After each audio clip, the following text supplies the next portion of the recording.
Deciding to tithe can often seem like a difficult choice. House payments, school costs, rising gas prices, medical bills, food and entertainment all compete for the limited funds that we earn, and oftentimes it's much easier to justify these needs than it is to heed the call to give. But this call is not meant as a hindrance to our physical needs. Rather, it is given in the Bible as a way for us to grow closer to God as we trust in His provision. So let's look at 3 biblical and practical truths that are meant to help us trust God with our finances. Truth number 1. All our money belongs to God.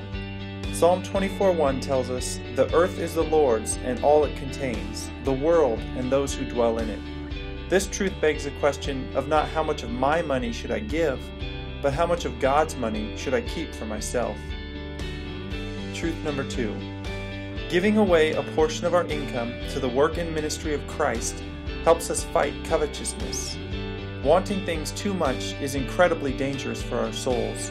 In Matthew 6:24, Jesus paints a clear picture, telling us that we cannot serve both God and money. Truth number 3.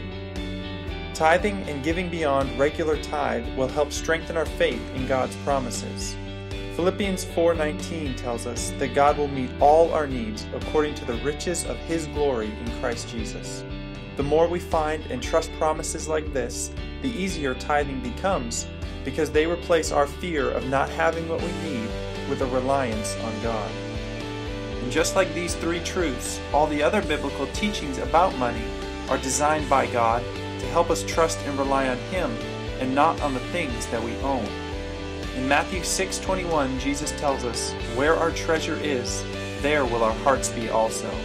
In terms of money, this is saying that what we invest our money in is a signal of what our hearts are trusting in. So each time we face the decision to give or not to give, remember that it boils down to a faith question. Do I trust God's promises concerning my finances?